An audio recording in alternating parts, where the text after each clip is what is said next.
ബിജേട്ടാ നമസ്കാരം. നമസ്കാരം. മഹാരാഷ്ട്രയിലെ മഹായുതി ചരിത്രത്തിലില്ലാത്ത രീതിയിൽ വലിയ വിജയം കരസ്ഥമാക്കി അധികാരം പിടിച്ചിരിക്കുകയാണ്. ശിവസേന എന്ന് പറയുന്ന പാർട്ടി രണ്ടായിട്ട് പിളർന്ന് ഷിൻഡെ വിഭാഗം ബി ജെ പിയുമായി സഖ്യം ചേർന്ന്, പിന്നെ അജിത് പവാർ ബി ജെ പിയുമായിട്ട് സഖ്യം ചേർന്ന് മഹായുതിയായി അവർ വലിയ രീതിയിൽ അധികാരം പിടിച്ചിരിക്കുന്നു. നമ്മൾ അന്ന് ചർച്ച ചെയ്തതുപോലെ മഹാരാഷ്ട്രയിലെ പല മേഖലകളിലും ബി ജെ പി ഒറ്റയ്ക്ക് മത്സരിക്കാനായിട്ട് നിന്നു. ബി ജെ പി കേവല ഭൂരിപക്ഷത്തിന്റെ തൊട്ടടുത്തെത്തുന്ന ഒരു സാഹചര്യം ഉണ്ടായി. പല ആൾക്കാരും ഞെട്ടിത്തരിച്ചു പോകുന്ന ഒരു സാഹചര്യവും ഉണ്ടായി. ആം, ഈ ഏറ്റവും രസകരമായിട്ടുള്ള വിഷയം എന്ന് പറഞ്ഞാൽ ബി ജെ പിയുടെ സഖ്യകക്ഷികളുടെ രണ്ടുപേരുടെ സീറ്റ് നിലയും കൂടെ കൂട്ടിക്കഴിഞ്ഞാൽ ബി ജെ പിയുടെ 7 അയലത്തെത്തില്ല എന്നുള്ളതാണ്. അതുകൊണ്ട് തന്നെ ഒരു ചോദ്യം ഉയരുന്നുണ്ട്. കഴിഞ്ഞ തവണ ഷിൻഡേക്കായിരുന്നു മുഖ്യമന്ത്രി സ്ഥാനം കൊടുത്തിരുന്നത്. ഇത്തവണ ഷിൻഡേക്ക് ആയിരിക്കുമോ മുഖ്യമന്ത്രി സ്ഥാനം കൊടുത്തിരിക്കുന്നത് എന്ന സസ്പെൻസ് ഇപ്പൊ അവിടെ നിലനിർത്തുന്നുണ്ട്. പക്ഷെ പല ദേശീയ മാധ്യമങ്ങളും മഹാരാഷ്ട്രയിലെ തന്നെ പ്രാദേശിക മാധ്യമങ്ങളും പറയുന്നത് ഫട്നാവിസിനെ മുഖ്യമന്ത്രിയായിട്ട് അവിടെ തിരഞ്ഞെടുത്ത് കഴിഞ്ഞു എന്നാണ് പറയുന്നത്. അത് ഇങ്ങോട്ട് എത്തിയിട്ടില്ല എന്നുള്ളതാണ് പ്രധാനപ്പെട്ട ഒരു കാര്യം. ഫട്നാവിസ് ആയിരിക്കുമോ ഇത്തവണ മുഖ്യമന്ത്രി? അതേ ഷിൻഡേക്ക് മുമ്പിൽ ഫട്നാവിസ് വീണ്ടും കീഴടങ്ങാനുള്ള സാധ്യതയുണ്ടോ? എന്താണ് ബിജുചേട്ടന് തോന്നുന്നത്? ഫട്നാവിസ് ആണെങ്കിൽ എന്തുകൊണ്ടായിരിക്കും? ഷിൻഡെ ആണെങ്കിൽ എന്തുകൊണ്ടായിരിക്കും? ഒരു ചോദ്യം കൂടെ ഉണ്ട്. ഈ അജിത് പവാർ വലിയൊരു അഴിമതിക്കാരനാണെന്ന് പറയുന്നത്. അയാളും മഹായുതിക്ക് ഒരു തലവേദനയായിട്ട്. അല്ല, ഇപ്പോഴത്തെ ഒരു കാലാവസ്ഥയിൽ മഹാരാഷ്ട്രയുടെ തെരഞ്ഞെടുപ്പ് ചരിത്രത്തില് ഏറ്റവും റെക്കോർഡ് ഇത്രയും സീറ്റുകളുടെ ഭൂരിപക്ഷത്തിന് അവിടെ ആരും തന്നെ ജയിച്ചിട്ടില്ല ഇതിനു മുമ്പ്. ഉം. ഇത് കഴിഞ്ഞപ്പോ ഈ ഇലക്ഷൻ കഴിഞ്ഞപ്പോ ഫട്നാവിസ് പറഞ്ഞത് ഞങ്ങളുടെ പ്രതീക്ഷകളെക്കാൾ അപ്പുറത്തേക്ക് പോയി. അവർ 200 സീറ്റാണ് ടാർഗറ്റ് ചെയ്തിരുന്നത്, അതിന് മുകളിലേക്ക് പോയി. അതെ അതെ. അപ്പൊ എല്ലാവർക്കും ഒരു ഞെട്ടൽ ഉളവാക്കിക്കൊണ്ടുള്ള ഒരു വലിയ വിജയം തന്നെയായിരുന്നു. അതുപോലെ തന്നെ ഈ തെരഞ്ഞെടുപ്പ് ചില ഒരു എന്താണ് പറയുന്നത്, ചില ഉറപ്പീരുകൾ, ചില ഓ, ഇന്നവരാണ് ശരി എന്ന് ഉറപ്പീരിന്റെ തെരഞ്ഞെടുപ്പാണ്. ശിവസേനയിൽ നിന്ന് ഷിൻഡെ പിരിഞ്ഞു പോയി കഴിഞ്ഞപ്പോൾ എല്ലാവരും പറഞ്ഞത് ഉദ്ധവിന്റെ ശിവസേനയാണ് യഥാർത്ഥ ശിവസേന എന്ന് പറഞ്ഞിരുന്നിടത്ത് നിന്ന് മഹാരാഷ്ട്രയിലെ ജനം തീരുമാനിക്കുന്നു ഷിൻഡെയാണ് യഥാർത്ഥ ശിവസേന എന്ന് പറയുന്നിടത്തേക്ക് എത്തുന്നു. എൻ സി അതെ. പിയിൽ ശരത് പവാറിന് എൻ സി പി ആണ് ഒറിജിനൽ എൻ സി പി എന്ന് പറയുമ്പോൾ അതല്ല, ഇവരാണ് ശരി എന്ന് പറയുന്നു. അപ്പോൾ അവരുടെ ശരിക്കും അവരുടെ രാഷ്ട്രീയത്തിന് പ്രസക്തി ഇല്ലാതാക്കി മാറ്റി വലിയ തെരഞ്ഞെടുപ്പ്. ഈ തെരഞ്ഞെടുപ്പില് ബി ജെ പിക്ക് വലിയ സീറ്റ് 132 സീറ്റ് അവർ ഒറ്റയ്ക്ക് നേടുകയുണ്ടായി. 145 സീറ്റ് വേണം ഭരിക്കാനായിട്ട്. 152 അടുത്ത് മത്സരിച്ച് അവർക്ക് 132 കിട്ടി. ഇവിടെ ഏറ്റവും കൂടുതൽ ലോട്ടറി അടിച്ച പാർട്ടി ഏതാണെന്ന് ചോദിച്ചു കഴിഞ്ഞാൽ അത് ഷിൻഡെയും അജിത് പവാറുമാണ്. കാരണം ഇതിന്റെ മുഴുവൻ തന്ത്രങ്ങൾ മെനഞ്ഞതും ഇതിന് വലിയ പ്രചാരണം നൽകിയതും ഒക്കെ ബി ജെ പി ആണ്. അതായത് ഒരു ചെടി നട്ടു വളർത്തുന്നു, അതിന് വെള്ളവും വളവും വേകുന്നു, ഇതെല്ലാം ചെയ്തു. അതിനകത്ത് പുഷ്പിച്ച പുഷ്പങ്ങൾ തന്നെയാണ് അജിത് പവാർ. ഈ തെരഞ്ഞെടുപ്പ് കഴിഞ്ഞ ശേഷം അജിത് പവാർ കണ്ണ് നൽകിയെന്നാണ് പറയുന്നത്. അദ്ദേഹം പറഞ്ഞു ഞങ്ങൾ അതെ അതെ. ഒരിക്കലും കാരണം അജിത് പവാർ തകർന്ന് അരിപ്പണമാവെന്ന് വിചാരിച്ചെടുത്താണ്. എന്നിട്ട് ഇന്നലെ അജിത് പവാറിന്റെ ഒരു സ്റ്റേറ്റ്മെന്റ് വന്നിരിക്കുന്നു. അത് വളരെ തമാശയായിട്ട് തോന്നിയത്. നമ്മുടെ ഈ ശരത് പവാറിന്റെ മരുമകൻ മത്സരിച്ച് തോറ്റായിരുന്നു എൻ സി പി. ഉം. അപ്പൊ പറഞ്ഞു മാമൻ വന്നിരുന്നെങ്കിൽ, മാമൻ ആരാണ്? ഈ അജിത് പവാർ, മാമൻ നിനക്ക് വേണ്ടി പ്രചരണത്തിന് വന്നിരുന്നെങ്കിൽ നീ ജയിച്ചു പോയേനെ എന്ന് പറഞ്ഞ് ട്രോളുന്ന തരത്തിലേക്ക് അജിത് പവാർ മാറി. ഉം. അതാണ് പറയുന്നത്, അജിത് പവാർ ഒരു വലിയ ഇതിലേക്ക് മാറിപ്പോയി അജിത് പവാർ. കാരണം ഉം. പ്രതീക്ഷിക്കുന്നത് നമ്മൾ പറയത്തില്ലേ, എന്താ ചില ആൾക്കാർക്ക് ലോട്ടറി അടിക്കുന്ന പോലെയാണെന്ന് നമ്മൾ പറയും. അപ്പം എന്ന് പറയുന്ന ഒരു അവസ്ഥയിലേക്ക് എത്തി. അപ്പൊ ഇവിടെ രണ്ട് കാര്യമുണ്ട്. ഫട്നാവിസിനെ സംബന്ധിച്ച് ഫട്നാവിസിന് തന്നെയാണ് മുഖ്യമന്ത്രി ആകാൻ ഏറ്റവും യോഗ്യനും അദ്ദേഹം തന്നെ ആകും എന്നുള്ള കാര്യമാണ് ഇപ്പൊ പുറത്തു വരുന്നത്. പക്ഷെ ഷിൻഡെ തഴയുകയുമില്ല. ഏറ്റവും ലേറ്റസ്റ്റ് ആയിട്ട് നമുക്ക് അറിയുന്ന വിവരം ആദ്യത്തെ അതിനുശേഷം ഫട്നാവിസ് ദേശീയ അധ്യക്ഷനാകും. ആ സമയത്ത് ഷിൻഡെക്ക് 2.5 വർഷം നൽകും എന്നുള്ളതാണ് ഏറ്റവും ലേറ്റസ്റ്റ് ആയിട്ട് നമുക്ക് ഉം. ലഭ്യമാകുന്ന വിവരം. ഏതായാലും ഫട്നാവിസ് തന്നെ മുഖ്യമന്ത്രി ആകുമെന്ന് പറയുന്നതിന് കാരണങ്ങളുണ്ട്. ഒന്ന്, ഫട്നാവിസ് നാഗപ്പൂരിന്റെ സന്തതിയാണ്, നാഗപ്പൂരുകാരനാണ്, വിദർഭ മണ്ഡലക്കാരനാണ്. നിതിൻ ഗഡ്കരി അവരുടേതാണ്. ഈ നിതിൻ ഗഡ്കരിയെ കുറിച്ച് പറയുന്നത് ഈ RSS കാര്യാലയം ഉള്ള കുടുംബം പോലെയാണെന്നാണ്. കാരണം അദ്ദേഹം എന്നും ഈ യൂട്യൂബിലും അതുപോലെ തന്നെ ഈ ഗൂഗിളിലൊക്കെ സെർച്ച് ചെയ്യാൻ കാണാം. അദ്ദേഹത്തിന് ഒരു ബജാജ് സ്കൂട്ടർ ഉണ്ട്. ഈ സ്കൂട്ടർ ഓടിച്ച് നേരെ ഈ നാഗപ്പൂരിലെ RSS ഹെഡ്ക്വാർട്ടറിൽ വരും എന്നും അവിടുന്ന് പോകും. അങ്ങനെ അതൊരു കുടുംബം പോലെ ഇവര് വന്നും പോയി സംസാരിച്ചും ഒക്കെ ഇരിക്കുന്ന ഇടങ്ങളാണ്. ഫട്നാവിസും അങ്ങനത്തെ ഒരാൾ തന്നെയാണ്. അപ്പോ RSSനെ സംബന്ധിച്ച് 2025 എന്ന് പറയുന്നത് അവരുടെ 100ാം വാർഷികമാണ്. അത് ഒരു വർഷം നീണ്ടു നിൽക്കുന്ന പരിപാടികളാണ് അവർ രാജ്യം മുഴുവൻ അല്ലെങ്കിൽ ലോകം മുഴുവൻ ആസൂത്രണം ചെയ്തിരിക്കുന്നത്. ഉം. അതിന്റെ ഭാഗമായിട്ട് അവരുടെ ഹെഡ്ക്വാർട്ടേഴ്സ് ചെയ്യുന്ന നാഗപ്പൂരിലേക്ക് അവർക്ക് ഫോറിൻ ഡെലിഗേറ്റ്സുകൾ അനവധി പേര് വരും. വിവിധ രാജ്യത്തെ രാഷ്ട്രീയ പാർട്ടികളുടെ നേതാക്കന്മാര്, വിവിധ രാജ്യങ്ങളിലെ പ്രധാനപ്പെട്ട വ്യക്തികൾ, ഇവരെല്ലാം വരുന്ന സമയമാണ്. അതെല്ലാം വരുന്നത് എവിടെയാണ്? ഉം. മഹാരാഷ്ട്രയാണ് വരുന്നത്. അത് വരുമ്പോ അവരുടെ ഒരു മുഖ്യമന്ത്രി, ഒരു RSSകാരനായ മുഖ്യമന്ത്രി അവിടെ ഇരുന്നെങ്കിൽ മാത്രമേ ഇത് വളരെ ഭംഗിയായിട്ട് അവർക്ക് മുമ്പോട്ട് കൊണ്ടുപോകാൻ കഴിയുള്ളൂ. ഇവര് വരുമ്പോൾ മാത്രമല്ല, അവിടെ നടക്കുന്ന ആഘോഷ പരിപാടികൾ ഒരു വർഷം നീണ്ടു നിൽക്കുന്ന വിവിധ ആഘോഷങ്ങളാണ്. ഇതിനെല്ലാം ഒരു കളർഫുൾ ആക്കണമെങ്കിൽ അവരുടേതായ ഒരു മുഖ്യമന്ത്രി വേണം. അവരുടെ ഹെഡ്ക്വാർട്ടറിൽ സ്ഥിതി ചെയ്യുന്നിടത്ത് അവരാണ് ഭരിക്കുന്നത്. ഒരു സ്വയം സേവകൻ ഭരിക്കുക എന്നുള്ളതാണ് അവരുടെ ഏറ്റവും വലിയ ഒരു ലക്ഷ്യം. മറ്റൊരു സ്വയം ഉം. സേവൻ രാജ്യം ഭരിക്കുമ്പോൾ ഞങ്ങളുടെ ഹെഡ്ക്വാർട്ടർ ഇരിക്കുന്ന സ്ഥലം ഭരിക്കുന്നത് ഒരു സ്വയം സേവനാണ് എന്നവർക്ക് ഒരു ഊറ്റം കൊള്ളാനായിട്ടായാലും ഭാവിയിലെ ചരിത്രത്തിൽ രേഖപ്പെടുത്താനായിട്ടായാലും ഫട്നാവിസ് തന്നെ വരും. ഫട്നാവിസ് വരുന്നതിന് ഏറ്റവും കൂടുതൽ പിന്തുണയ്ക്കുന്ന RSS ആണ്. അതിന് അനവധി കാരണങ്ങളുണ്ട്. ഫട്നാവിസ് RSSന്റെ ഒരു വിനീത വിധേയനായ വ്യക്തിയാണ്. നമ്മുടെ ഈ അതെ. ഗഡ്കരിയുടെ കാര്യം പറഞ്ഞതുപോലെയാണ്. ഈ എന്തൊക്കെ തിരമാല അടിച്ചെന്ന് പറഞ്ഞാലും കൊടുങ്കാറ്റ് അടിച്ചെന്ന് പറഞ്ഞാലും ഗഡ്കരിക്ക് ഒരു ചലനം ഉണ്ടാക്കില്ല. കാരണം ആ ഗഡ്കരിയുടെ പിന്നിൽ ഉറച്ചു നിൽക്കുന്നത് RSS ആണ്.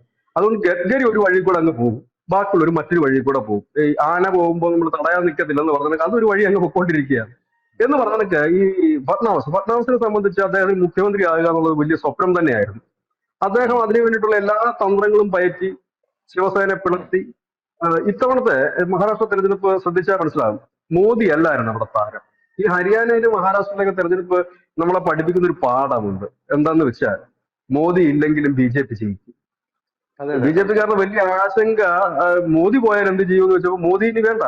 മഹാരാഷ്ട്രയ്ക്ക് മോദിക്ക് വലിയ റോളൊന്നും മഹാരാഷ്ട്ര തെരഞ്ഞെടുപ്പിൽ ഇല്ലായിരുന്നു.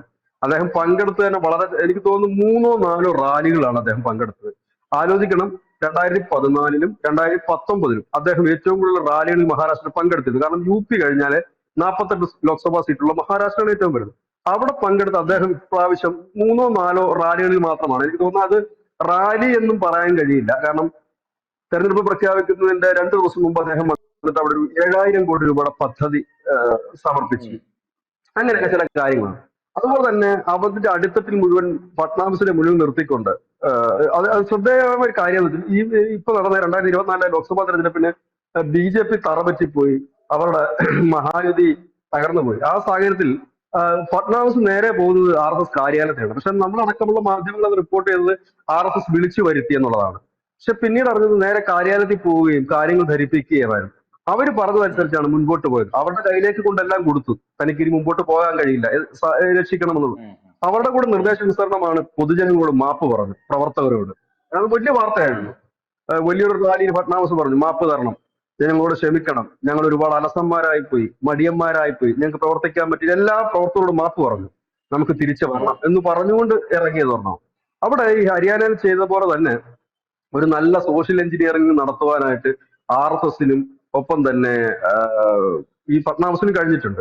ഇതിൽ നിന്ന് വ്യക്തമാകുന്നു, ഈ ഹരിയാനയിലും മഹാരാഷ്ട്ര തെരഞ്ഞെടുപ്പിൽ നിന്ന് വ്യക്തമാകുന്ന ഒരു കാര്യം, ഇനി ഇന്ത്യയിൽ ഒരു സമുദായത്തിനും ഞങ്ങളാണ് വലുതെന്നും പറഞ്ഞ് നിൽക്കാൻ പറ്റില്ല.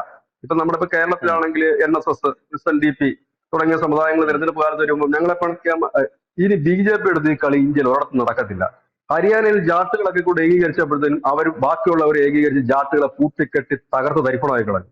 അതുപോലെ തന്നെ മഹാരാഷ്ട്രയില് ഈ മറാത്ത സംവരണവാദികൾ, മറാഠികൾ ഒറ്റക്കെട്ടായിട്ട്, ചെറിയ വിഭാഗമല്ല, 28% ഉണ്ട് അവർ മറാഠികൾ അതെ അതെ. മഹാരാഷ്ട്ര സംബന്ധിച്ച്.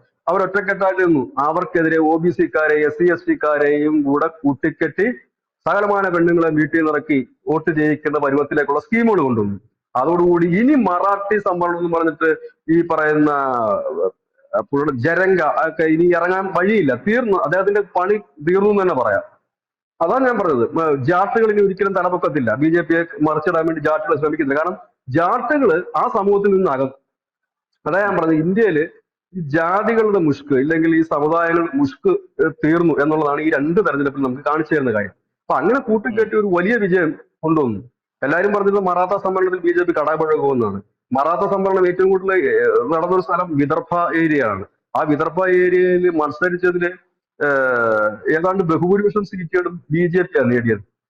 ഉം. കോൺഗ്രസ് തോറ്റു പോവുകയും ചെയ്തു. ഈ ദേവേന്ദ്ര ഫട്നാവിസിനെ സംബന്ധിച്ച് RSSന് വ്യക്തമായ പ്ലാൻ ഉണ്ട്. അടുത്ത ദേശീയ അധ്യക്ഷനാണ്. ഇപ്പോൾ ഈ JP നദ്ദ ഒഴിയുന്ന ആ ഒഴിവ്, അദ്ദേഹത്തിന് JP നദ്ദയുടെ കാലാവധി തീരുകയാണ്. കുറച്ച് എക്സ്റ്റെൻഡ് ചെയ്ത് കൊടുത്തത് കൊണ്ടാണ് ഇപ്പൊ JP നദ്ദ ഇരിക്കുന്നത്. നമ്മുടെ സുരേന്ദ്രനെ പോലെ തന്നെയാണ് JP നദ്ദയും അത്രയും എക്സ്റ്റെൻഡ് ചെയ്ത് കൊടുത്തോണ്ടാണ്. അപ്പോ ഈ ഉം. JP നദ്ദ ഇറങ്ങുമ്പോൾ അവിടേക്ക് പരിഗണിച്ചിരുന്ന പേര് ദേവേന്ദ്ര ഫട്നാവിസിന് തന്നെ ആയിരുന്നു. അതായത് മഹാരാഷ്ട്രയിൽ ഒരു വലിയ പരാജയമാണ് സംഭവിച്ചെങ്കിൽ ദേവേന്ദ്ര ഫട്നാവിസ് ഇപ്പൊ BJP-യുടെ അടുത്ത ദേശീയ അധ്യക്ഷനായി മാറിയാണ്. ഇപ്പൊ വന്നിരിക്കുന്ന ഫോർവേ അനുസരിച്ചിട്ട് ഈ 2.5 വർഷക്കാലം ഭരിക്കുക, ബാക്കിയുള്ള സമയത്തേക്ക് പിന്നീട് ദേശീയ അധ്യക്ഷനായി പോവുക എന്നുള്ളത്. കാരണം നിതിൻ ഗഡ്കരി ആർ എസ് എസിന് ഭയങ്കര ഇഷ്ടമായിരുന്നെങ്കിൽ പോലും ദേശീയ അധ്യക്ഷനാക്കാത്തതിന്റെ ഒരു പ്രധാനപ്പെട്ട കാരണം അദ്ദേഹം ഒരു ബേസിക്കലി ഒരു ആർ എസ് എസ് കാരനായിരുന്നില്ല. അദ്ദേഹത്തിന് കുറെ ഇടതുപക്ഷ ഇതിൽ നിന്ന് വന്നിട്ടുള്ള ഒരു വ്യക്തിയോടൊക്കെ ആയിരുന്നു. അങ്ങനെ ചില കാര്യങ്ങളോടൊക്കെ ഉണ്ടായിരുന്നു. കാരണം ഈ നമ്മുടെ എന്താ പറയുന്നത്, ഈ ജന്മന ഉള്ളവരും അത് കഴിഞ്ഞ് വരുന്നവരും തമ്മിലുള്ള വ്യത്യാസം എല്ലായിടത്തും ഉണ്ടാകുമല്ലോ. അപ്പൊ അങ്ങനെ ഒരെണ്ണമാണ്. അപ്പൊ അവരെ സംബന്ധിച്ച് ഫട്നാവിസിനെ തന്നെ ദേശീയ അധ്യക്ഷനാക്കുക ആദ്യത്തെ 2.5 വർഷം, അതായത് ഈ 2027 കഴിയുമ്പോൾ ഇത് അടുത്ത ആളെ ഏൽപ്പിക്കുക എന്നുള്ളതാണ്. അതിലേക്ക് തന്നെയായിരിക്കും അവർക്ക് മുൻപോട്ട് പോകുന്നത്. പിന്നെ ഇവിടെ ധനുഷ് നേരത്തെ സൂചിപ്പിച്ച ചില വിഷയങ്ങളുണ്ട്. ഈ ഷിൻഡെ അടുത്ത മുഖ്യമന്ത്രി എന്ന രീതിയിലാണ് അവിടെ മുഴുവൻ പ്രചരണം നടത്തിയിരുന്നത്. അതൊരു വലിയ വിഷയമാണ്. ഷിൻഡെ കഴിഞ്ഞ ദിവസം പിന്നെ BJP നേതൃത്വം എന്ന് പറഞ്ഞത് ഉദ്ധവിന്റെ പക്ഷത്തുള്ളവരെ കൂടെ ഞാൻ കൊണ്ടുവരാം, എന്റെ കൂടെ അവർ വരാൻ തയ്യാറാണെന്ന് പറഞ്ഞപ്പോൾ BJP അതിന് പച്ചക്കൊടി കാണിച്ചുമില്ല. പിന്നെ ഇവിടെ ശ്രദ്ധേയമായ ഒരു കാര്യം, ഷിൻഡെ ഇടയുമോ ഇല്ലയോ എന്നുള്ള സമയം കൊടുക്കുന്നതിന് മുമ്പ് തന്നെ അജിത് പവാർ കയറി പിന്തുണ പ്രഖ്യാപിച്ചു കഴിഞ്ഞു. BJPക്ക് ഏറ്റവും ആദ്യം അജിത് പവാർ പിന്തുണ പ്രഖ്യാപിക്കുന്നത്, പുള്ളി മുഖ്യമന്ത്രി ആയാൽ മതി എന്നുള്ളത്. ഇത് ഷിൻഡെയെ സംബന്ധിച്ച് ലാഭകരം തന്നെയാണ്, നഷ്ടക്കച്ചവടമൊന്നുമില്ല. ഒരിക്കലും ഒരു മന്ത്രിയോ ഒന്നും ആകുമെന്ന് കരുതിയ ആളല്ല. ഉദ്ധവിന്റെ കൂടെ ഇത്രയും കാലമൊക്കെ നിന്ന് BJPയുടെ ഒപ്പം നിന്നിട്ടുണ്ട്, NDAയുടെ കൂടെ, എന്നിട്ടൊന്നും ആകാൻ. പക്ഷെ അദ്ദേഹം സ്വപ്നം കണ്ടതിനേക്കാൾ അപ്പുറത്തേക്ക് ഒരു മുഖ്യമന്ത്രിയാക്കി അവിടെ നിർത്തി. അത് മാത്രമല്ല നല്ലൊരു മൈലേജ് അദ്ദേഹത്തിന് നൽകുകയും ചെയ്തു. ഇപ്പൊ ഭരണപരമായി കുറെ പോരായ്മകൾ ഉണ്ടായിരുന്നു. കാരണം അദ്ദേഹം ആദ്യമായിട്ടാണ് ഒരു വലിയ പദവിയിലേക്ക് എത്തുന്നത്, അതിന്റെ കുറെ പ്രശ്നങ്ങളുണ്ടായി. ഇപ്പൊ ഏതായാലും ദേവേന്ദ്ര ഫട്നാവിസ് തന്നെ അവിടെ മുഖ്യമന്ത്രി ആകും. കാരണം ആകണം, അതൊരു കാവ്യനീതി എന്ന് പറയേണ്ടി വരും. കാരണം BJP അവിടെ ഒരുപാട് പ്രതിസന്ധികളെ നേരിട്ടു. ആ പ്രതിസന്ധികളിലൊക്കെ ഒരുപാട് പഴി കേൾക്കേണ്ടി വന്ന ഒരാള് ഫട്നാവിസ് ആണ്. ഒരിടയ്ക്ക് അമിത്ഷായുടെ കളിപ്പാവയാണ് ഈ ഫട്നാവിസ് എന്ന് വരെ പറയുന്ന സാഹചര്യം പോലും അവിടെ ഉണ്ടായിട്ടുണ്ട്. അങ്ങനെ ഇതെല്ലാം ഉണ്ടായി കഴിഞ്ഞു ഒക്കെ വരുന്ന ഒരാള്. അപ്പൊ അയാൾക്ക് തന്നെയാണ് എല്ലാ അർത്ഥത്തിലും അതിനുള്ള യോഗ്യതയുള്ളത്. അദ്ദേഹം വരട്ടെ. കാരണം അദ്ദേഹം മുഖ്യമന്ത്രി ആയിരിക്കുന്ന സമയത്തൊക്കെ എന്താ പറയുന്നത്, ഒരു അത്യാവശ്യം നല്ല ഭരണമൊക്കെ ആയിരുന്നു. പിന്നെ എന്താന്ന് വെച്ച് കഴിഞ്ഞാല് ഇപ്പൊ മഹാരാഷ്ട്ര പൊളിറ്റിക്സ് ആണ്. അപ്പൊ കുറെ ഗോസിപ്പുകളും കാര്യങ്ങളൊക്കെ ഉണ്ടായിരുന്നു. അന്ന് അദ്ദേഹത്തിന്റെ ഭാര്യ ഒരു വലിയ ഇടപെടലൊക്കെ ഇത് നടത്തുന്നു എന്നൊക്കെയായിരുന്നു അന്ന് ദേവേന്ദ്ര ഫട്നാവിസിന്റെ കാലത്ത് പറഞ്ഞുകൊണ്ടിരുന്ന ഒരു പ്രധാനപ്പെട്ട ഒരു ആരോപണമൊക്കെ. അതിപ്പോ ഇവരുടെ ആരുടെ ഭാര്യമാരൊക്കെ ഒട്ടും മോശമൊന്നുമില്ല. ഉദ്ധവ് താക്കറയുടെ ആയാലും സഞ്ജയ് റാവത്തിന്റെ, എനിക്ക് തോന്നുന്നു ഈ സഞ്ജയ് റാവത്തിന്റെ ഉദ്ധവ് താക്കറയുടെ ഒക്കെ ഈ ഭാര്യമാരാണ് ഒരു പരിധി വരെയൊക്കെ ഇവരെ നശിപ്പിക്കുന്നതെന്നാണ് എനിക്ക് തോന്നിയിട്ടുള്ളത്. കാരണം ഇവര് കാട്ടിക്കൂട്ടുന്ന ഓരോ കാര്യങ്ങൾ, ഇവര് ബന്ധപ്പെടുന്ന ചില അഴിമതികൾ, 1000 കോടി രൂപയുടെ അഴിമതിയിൽ സഞ്ജയ് റാവത്തിന്റെ ഭാര്യ മകളും ഉണ്ട്. ഇവിടെ ഈ ഉദ്ധവിനെ സംബന്ധിച്ച് അദ്ദേഹത്തിന്റെ മകന്റെ പേരിൽ അനവധി കേസുകളുണ്ട്. ഒരു കൊലപാതകം ഉള്ള കേസ് ഉൾപ്പെടെയുള്ളതുണ്ട്.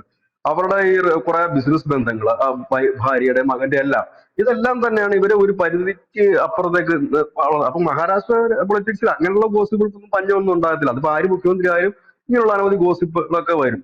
ഇല്ല പിന്നെ വിവാഹമൊന്നും കഴിക്കാത്ത ഒരാൾ മുഖ്യമന്ത്രി ആകുന്നതായിരിക്കും അത്തരം ഗോസിപ്പുകളൊന്നും മാറാനുള്ളൊരു കാരണം. ഏതായാലും അതങ്ങനെ പോകുന്നു. ഫട്നാവിസ് തന്നെ മുഖ്യമന്ത്രി ആകണം. കാരണം ഫട്നാവിസിന് എല്ലാം കൊണ്ടും മുഖ്യമന്ത്രി ആകാനുള്ള യോഗ്യതയുണ്ട്. കാരണം അദ്ദേഹം ആണ് കഴിഞ്ഞ 5 വർഷം വളരെ സ്ട്രഗിൾ ചെയ്ത് ഒരുപാട് പ്രതിസന്ധികളിൽ ഉലയാതെ നിന്ന്, ഒപ്പം തന്നെ ഒരുപാട് ചീത്തവിളി കേട്ട് പാർട്ടി പ്രവർത്തകർ പോലും എന്താ കല്ലേറ് ഏറ്റുവാങ്ങിയ ഒരു നേതാവാണ്. അപ്പൊ അദ്ദേഹം ഒടുവിൽ ജയിക്കുമ്പോൾ ശരിക്കും അത് ഫട്നാവിസിന്റെ വിജയമാണെന്ന് പറയേണ്ടി വരും. കാരണം മഹാരാഷ്ട്ര തെരഞ്ഞെടുപ്പിൽ ഏറ്റവും കൂടുതൽ പ്രചരണം നടത്തിയത് ഫട്നാവിസും ഈ പറയുന്ന ഷിൻഡെയും കൂടെ. ഫട്നാവിസ് ഏതാണ്ട് എല്ലാ മണ്ഡലങ്ങളിലും പ്രചരണത്തിനായി എത്തിയിരുന്നു. ഫട്നാവിസ് ഓടി നടന്ന് പ്രചരണം നടത്തി. അതാ ഞാൻ പറഞ്ഞു, ഇത്തവണത്തെ വലിയ റോള് മോദിക്കും ഷായ്ക്കുമില്ല. ഒരു തരത്തിൽ നമുക്ക് പറഞ്ഞു കഴിഞ്ഞാല് ഒരുപക്ഷെ RSS പറഞ്ഞാണ് നിങ്ങളൊന്നും പറയണ്ട, ഇവിടെ നിങ്ങൾക്ക് അറിയാം കാര്യങ്ങൾ, ഞങ്ങൾ നടത്തിക്കോളാം എന്ന് പറഞ്ഞതിന്റെ ഭാഗമായിരിക്കുക. വലിയ റോളില്ലായിരുന്നു. കാരണം അമിത്ഷാ വരുമ്പോഴത്തേക്കും അവിടെ റാലിക്ക് എത്തുമ്പോ ആയിരുന്നു നമ്മുടെ മണിപ്പൂര് സംഘർഷം കൂടിയിട്ട് അവിടുത്തെ ഈ മന്ത്രിമാരുടെ വീടുകൾക്ക് നേരെയൊക്കെ ആക്രമണം നടന്നു. അന്നേരം അദ്ദേഹം ഈ പ്രചരണ പരിപാടിയിൽ വെട്ടിച്ചുരുക്കി നേരെ ഡൽഹിക്ക് മടങ്ങുകയുണ്ടായത്. അപ്പൊ അങ്ങനത്തെ കുറെ ഇഷ്യൂസ് ഒക്കെ ഉണ്ട്. ഏതായാലും ഫട്നാവിസിന് തന്നെയാണ് മുൻതൂക്കം എന്നല്ല, അദ്ദേഹമാണ് അതിന്റെ യോഗ്യത എന്നുള്ളതാണ്. അതിപ്പം ഈ കേരളത്തിൽ ഇരിക്കുന്ന നമുക്ക് അങ്ങനെ തോന്നുന്ന എന്നുണ്ടെങ്കിൽ ആ അവിടുത്തെ BJPക്കിടയിലും അതൊരു വലിയ തോന്നൽ തന്നെയായിരിക്കും. ഇനി ഈ ഭരണത്തിന്റെ ഏറ്റവും പ്രത്യേകിച്ച് അദ്ദേഹത്തിന് സേഫ് ആയിട്ട് ഭരിക്കും, ആരും അദ്ദേഹത്തെ പേടിപ്പിക്കാനില്ല. കാരണം ഇവിടെ വലിയൊരു പ്രശ്നമുണ്ട്. ഈ ഷിൻഡയ്ക്കും അറിയാം, അജിത് പവാറിനും അറിയാം, എന്തെങ്കിലും തരത്തിലുള്ള തരികട കാണിച്ചു കഴിഞ്ഞാല് ഉദ്ധവിനെ പോലെ വലിയ ശിവസേന പിളർത്തിയതാണ് ഈ ഫട്നാവിസ്. അജിത് പവാറിനെ പിളർത്തിയാണ്. ഇവരെയും 4ഓ 8ഓ ആയിട്ട് അങ്ങനെ പിളർത്തിക്കൊണ്ട് പോകുന്നവർക്ക് അറിയാം. പിന്നെ പൊടി പോലും കാണത്തില്ല. അപ്പം ഒന്നിച്ച് നിൽക്കുക എന്നുള്ളത് തന്നെയാണ്. രണ്ടുപേരും ഉപമുഖ്യമന്ത്രി ആകും തോന്നുന്നു. ഈ 2.5 വർഷം കഴിഞ്ഞ് BJP ആണ്, വാക്ക് പറഞ്ഞാൽ എന്താകും എന്നൊന്നും നമുക്ക് പറയാൻ പറ്റത്തില്ല. 2.5 വർഷം കഴിഞ്ഞ് ഷിൻഡെയ്ക്ക് കൊടുക്കാമെന്നാണ് പറഞ്ഞിരിക്കുന്നത്. ചിലപ്പോൾ ഒരു സാധ്യതകൾ കൂടുതൽ. കാരണം ഈ ഫട്നാവിസ് അധ്യക്ഷനായി പോവുകയാണെങ്കിൽ ഒരുപക്ഷെ ഷിൻഡയെ തന്നെ ഏൽപ്പിച്ചുകൊണ്ട് അതിന്റെ അടുത്ത തെരഞ്ഞെടുപ്പിൽ അവർ നല്ലൊരു മുഖം, ആ 2.5 വർഷം കൊണ്ട് അവർക്ക് ഒരു നല്ല മുഖത്തെ തെരഞ്ഞെടുക്കാൻ പറ്റും മുഖ്യമന്ത്രിയായിട്ട്. അതാണ് ഉം, നടക്കാനുള്ള സാധ്യത കൂടുതൽ. അപ്പൊ ആ റിപ്പോർട്ടിനാണ് കൂടുതൽ ഞാൻ ഇമ്പോർട്ടന്റ് കൊടുക്കുന്നത്, ആ ഒരു ഫോർമുലയ്ക്കാണ്. ഉം. എന്തായാലും ഫട്നാവിസ് തന്നെ വീണ്ടും മുഖ്യമന്ത്രിയാകും എന്നുള്ള കാര്യത്തിൽ ഏകദേശം തീരുമാനമൊക്കെ ആയി കഴിഞ്ഞു. ആഹ് ഷിൻഡെ തൃപ്തനാണ് എന്ന് പ്രതീക്ഷിക്കാം. ഉദ്ധവ് താക്കറെയുടെ കാര്യമാണ് കഷ്ടം. വാവിട്ട് നിലവിളിക്കുകയാണ് ഉദ്ധവ് താക്കറെ എന്ന് പറയുന്നത്. പാവം ബാൽ താക്കറെയുടെ കൂടെ നിന്ന് കോൺഗ്രസിനെതിരെ പടപുരുതി വന്ന ഒരു പാർട്ടിയാണ് ശിവസേന എന്ന് പറയുന്നത്. ആ ശിവസേനയിൽ നിന്ന് പിന്നീട് കോൺഗ്രസിലേക്ക് പോയി ഉദ്ധവ് താക്കറെ. പിന്നെ അവിടെ നിന്നുകൊണ്ട് സവർക്കറെ അപമാനിക്കുന്ന രീതിയിലുള്ള പ്രസ്താവനകൾ അവര് പറയുന്നത് കേട്ടിട്ട് ഉണ്ടായിരിക്കുക, ശിവജി മഹാരാജിനെ അപമാനിക്കുന്ന പ്രസ്താവനകൾ കേട്ടിട്ടുണ്ടായിരിക്കുക, രാഹുൽ ഗാന്ധിയുടെ മൂട് താങ്ങുക, അങ്ങനെയുള്ള കാര്യങ്ങളൊക്കെ ചെയ്ത് നടന്ന് ഉദ്ധവ് താക്കറെ ഇപ്പോ മൊത്തത്തിൽ പറഞ്ഞ ശിഥിലമായി പോയി എന്നുള്ളതാണ് പ്രധാനപ്പെട്ട ഒരു കാര്യം. കൂടുതൽ വാർത്തകളും വിശേഷങ്ങളും നിങ്ങളിലേക്ക് എത്താൻ ABC മലയാളം സബ്സ്ക്രൈബ് ചെയ്യുക, ബെൽബട്ടനും അമർത്തുക.